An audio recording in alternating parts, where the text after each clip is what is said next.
پورے پنجاب میں بلکہ پورے پاکستان میں اگست سے لے کر ستمبر تک ہم نے مظاہرے کیے اور گورنمنٹ کو مختلف ذرائع سے ارزداشت بھیجی کہ جی ملازمین پس چکے ہیں، آپ مہربانی کریں بجلی کے بلوں پر کنٹرول کر لیں، پانی کے بل پہ کنٹرول کر لیں، مہنگائی پہ کنٹرول کر لیں، ہم اضافہ نہیں مانتے۔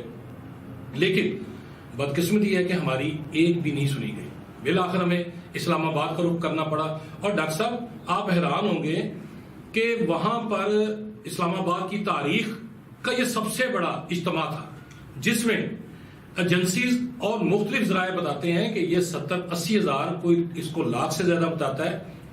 وہاں پر اتنے لوگوں کا اکٹھا ہونا اس گورنمنٹ کی ان پالیسیوں کے خلاف ایک ریفرنڈم تھا جو ملازمین کچھ تھی۔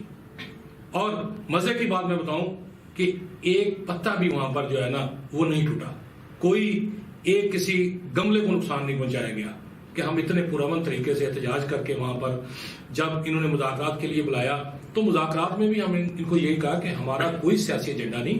ہم کسی سیاسی جماعت کے پے رول پر نہیں ہیں، ہمارا خالصتاً ملازمین کے حقوق کے لیے ہماری جدوجہد ہے۔ ہمارا مطالبہ ہے کہ جو ہمیں ایڈ ہاک ریلیف پچھلے 4 بجٹ میں دی گئی ہیں اس کو ہمارے بنیادی پے اسکیل میں ضم کر دیا جائے اور پے اسکیل ریوائز کر دیا جائے۔ اس کے بعد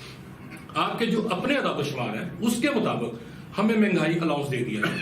اس کے بعد جو آپ نے فیڈرل ملازمین کے لیے الگ اسکیل بنائے ہوئے ہیں، صوبائی کے لیے الگ بنائے ہوئے ہیں، اور صوبے میں آپ مختلف ڈپارٹمنٹ کو مختلف مراد دے رہے ہیں، مثلا کسی کو یوٹیلیٹی الاؤنس دے رہے ہیں، کسی کو جوڈیشل الاؤنس دے رہے ہیں، کسی کو رسک الاؤنس دے رہے ہیں، تو کیا دیگر ملازمین جو ہیں جس میں جونیئر کلرکس ہیں، اساتذہ ہیں، پروفیسرز ہیں، یہ بھی تو اپنے اپنے شعبے میں کام کر رہے ہیں، آپ ان کو کسی کو ٹیچنگ الاؤنس دیں، کسی کو یوٹیلیٹی الاؤنس دیں، ان کی تنخواہوں میں جو تفریق ہے اس کو ختم کیا جائے۔ آج ڈاکٹر صاحب آپ حیران ہوں گے کہ گریڈ 14 یا 15 کا جو ملازم ہے اس کو ہاؤس رینٹ کی شکل میں 2200 یا 2400 روپیہ دیا جاتا ہے۔ لاہور میں کوئی ایسا علاقہ مجھے بتا دیں جہاں پر آپ کو ایک کمرہ بھی 22 یا 2300 روپے میں ملتا ہو، تو آپ اس ملازم سے کیا توقع کریں گے کہ جو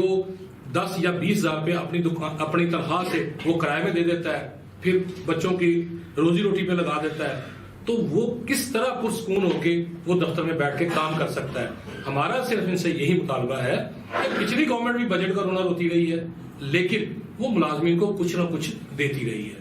اور ان سے توقع پھر آپ ریاست مدینہ کا نعرہ لگاتے ہیں۔ تو یہ کیا ہے کہ اس ملک میں ہی آپ نے 2-2 3-3 طرح کے نظام پیدا کر دیے ہیں، طبقات پیدا کر دی ہیں، کسی کو آپ یوٹیلیٹی الاؤنس دے کے، کسی کو جوڈیشل الاؤنس دے کے، کسی کو آپ تفتیش کا الاؤنس دے رہے ہیں، کسی کو کچھ دے رہے ہیں، اور بڑی جو بیوروکریسی ہے آپ نے اس کو ایگزیکٹو الاؤنس دے دیا ہے۔ تو پھر آپ کو اساتذہ جو کہ اس معاشرے میں ترقی کی ضمانت ہے، اس ملک کی ترقی کی ضمانت ہے، آپ جرمنی کی چانسلر کا وہ فکرہ یاد کریں کہ جب وہاں کے لوگوں ملازمین نے کہا کہ جی ہماری تنخواہیں جو ہے نا وہ اساتذہ سے زیادہ کر دی جائیں، تو اس نے کہا کیوں؟ اس لیے کہ آپ کو انہوں نے پڑھایا ہے، میں کسی صورت میں ملازمین کی تنخواہیں جو ہیں وہ اساتذہ سے زیادہ نہیں کروں گا۔ لیکن ہماری بدقسمتی یہ ہے کہ ہمارے پاس M Phil M S C لوگ جو ہیں وہ بیچارے گریڈ 14 میں کام کر رہے ہیں، ان کی تنخواہ جو ہے وہ 22-23 یا 25 ہزار روپے ہے، اور اس میں وہ کس طرح اپنی فیملی کو گزر بسر کر سکتے ہیں؟ اس سے آپ نیچے چلے جائیں، گریڈ 11 میں جونیئر کلرک جو ہے اس کی تنخواہ 18 یا 19 ہزار روپے ہے، ایک کلاس 4 کی جو نائب قاصد ہے، چوکیدار ہے، اس کی تنخواہ 16-17 ہزار روپے بنتی ہے۔ کوئی اس ملک کا اکانومسٹ وہ آ کے ان کا بجٹ بنا کے دکھا دے، ہمیں مطمئن کر دے، ہم ان کی ساری باتیں مان لیں گے، لیکن بدقسمتی یہ نہیں، سننے والا کوئی نہیں ہے۔ اب بھی ہم نے ان کو کہا ہے کہ 31 دسمبر تک اگر آپ نے ہمارے مطالبات پورے نہ کیے، ہمارے